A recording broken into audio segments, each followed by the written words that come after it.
Salut à tous, bienvenue dans cette nouvelle vidéo. Après la victoire du Paris Saint-Germain 2-0 contre Toulouse et le premier trophée de la saison, hier soir lors du trophée des champions, les supporters parisiens ont pu entrevoir les qualités de leur nouvelle recrue Lucas Beraldo, 20 ans, entré en cours de jeu. Il a dû suppléer Milan Skriniar, sorti sur blessure. Le défenseur slovaque n'est d'ailleurs pas le seul parisien à avoir connu des soucis physiques contre le TFC. Warren Zaïre-Emery s'est également tenu la cheville droite à la fin de la partie, peut-être un signe inquiétant puisque le jeune parisien s'était déjà blessé à cette cheville en novembre dernier avec une entorse soignée très rapidement. Le Paris Saint-Germain aura le temps de faire reposer ses cadres durant ce mois de janvier assez tranquille, seulement 3 matchs dont un en Coupe de France. Alors comment c'est possible? On reverra un petit peu le calendrier, mais lors de ce mois de janvier, là il est prévu que 3 matchs, dont un en Coupe de France, ce dimanche, face à des amateurs, ce qui permettra peut-être à Luis Enrique de faire reposer quelques cadres. D'ailleurs, Luis Enrique, on va en reparler, le Paris Saint-Germain a remporté son premier trophée sous l'ère Luis Enrique hier soir en dominant le TFC au Parc des Princes dans le cadre du Trophée des Champions 2-0. Pour cette rencontre, le tacticien avait décidé d'aligner un trio composé de Kangin Lee, Vitinha et Warren Zaïre-Emery au milieu de terrain. Se passant, ainsi de l'homme en méforme du moment depuis quelques mois, Manuel Ugarte.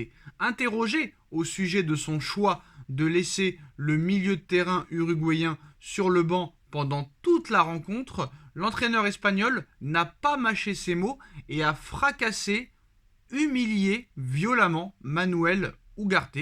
Alors pourquoi Ugarte n'a pas joué? Luis Enrique répond: Ugarte, aujourd'hui il a été magnifique.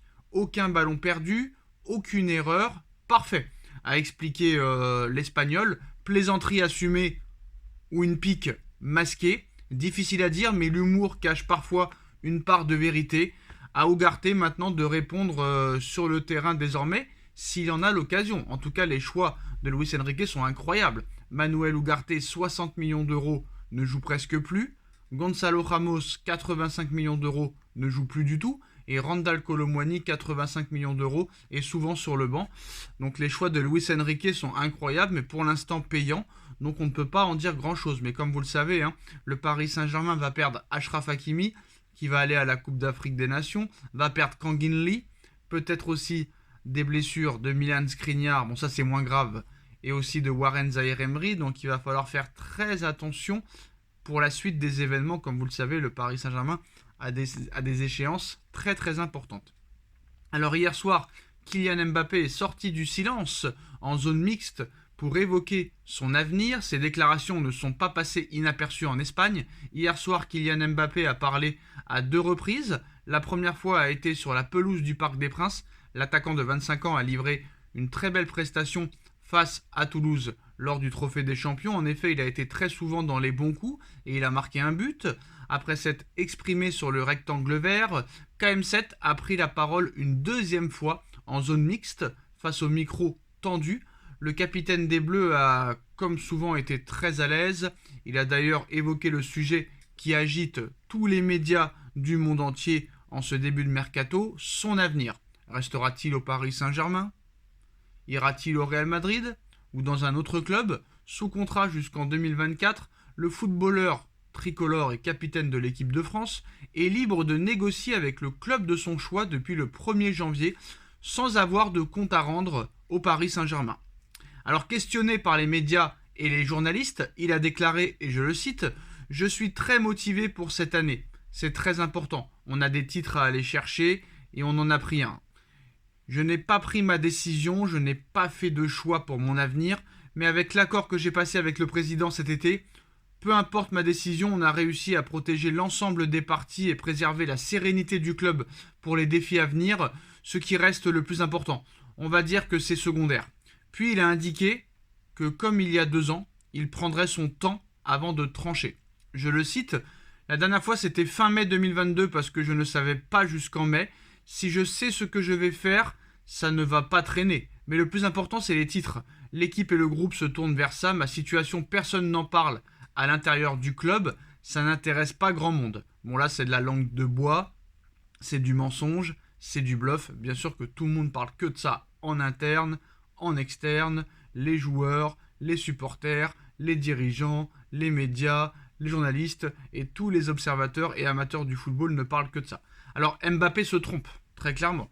Son futur intéresse tout le monde entier, beaucoup de monde, surtout en Espagne, où son nom est lié au Real Madrid.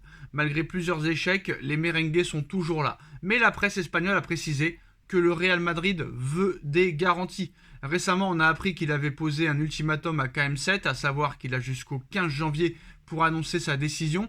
Si ce n'est pas le cas à cette date-là, ils se positionneront sur Erling Haaland, l'attaquant norvégien de Manchester City. La sortie médiatique de Kylian Mbappé hier soir a donc fait réagir de l'autre côté des Pyrénées. Le visage du Français s'affiche en une des principaux médias aujourd'hui. Mbappé rompt son silence, titre Marca qui relaye les déclarations du joueur. Même chose du côté de As qui cite ses propos sur son avenir sans forcément en dire plus.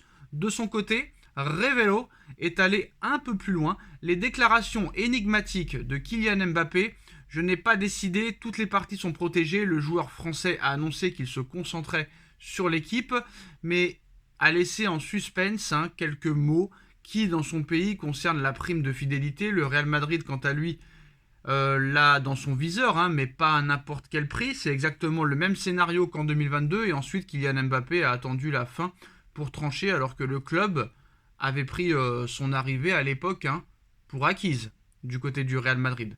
Et en fait, le Real veut clôturer, fermer le mercato hivernal en connaissant déjà la décision finale de Kylian Mbappé. Mais ça ne sera pas le cas.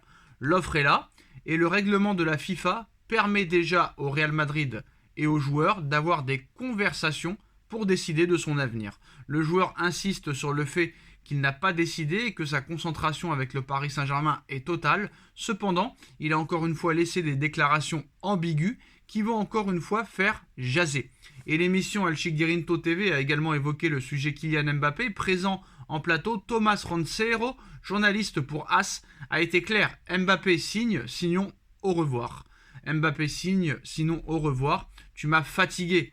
Comme lui, le présentateur vedette Josep Pedrerol paraît lassé et défaitiste. Je crois que Madrid pourrait laisser tomber ce soir le cas Mbappé. Ils ne laisseront plus Kylian diriger le temps à nouveau à leur place. Guti a le même sentiment que lui. Je pense que Mbappé peut encore faire la même à Madrid. J'ai beaucoup de doutes sur sa venue. Je pense qu'il ne viendra pas. Un autre consultant a lui critiqué le comportement du joueur. Mbappé ne rejoint pas un club sérieux. Un profil comme le sien ne peut pas arriver au Real Madrid. Donc les fans madrilènes et les passionnés de foot sont plutôt d'accord avec lui. En effet, 74% ont voté non à la question Mbappé va-t-il venir à Madrid lors d'un sondage publié sur le compte X, ancien Twitter de l'émission. Mais certains y croient encore. Un journaliste d'El Chiringuito TV est convaincu de sa venue en Espagne. Dans les prochains mois, Mbappé est plus près de Madrid que ce qu'il n'y paraît. Je crois que le PSG lui importe peu et qu'il va s'en aller. Il faudra encore attendre un peu pour connaître la décision de Kylian Mbappé qui joue décidément avec les nerfs des merengues et de l'Espagne. Donc voilà, même Guti, même maintenant la presse espagnole, sait très bien que Mbappé restera au Paris Saint-Germain. Son contrat va être augmenté, son salaire va être augmenté. Il aura tous les passe-droits, il sera la star, il sera la vedette. Et ce ne sera pas le cas au Real Madrid. Donc le Real va se lasser très clairement. Et je pense que Mbappé restera au Paris Saint-Germain. On like, on partage, on commente, on s'abonne et on se retrouve très vite pour une nouvelle vidéo. Tchuss.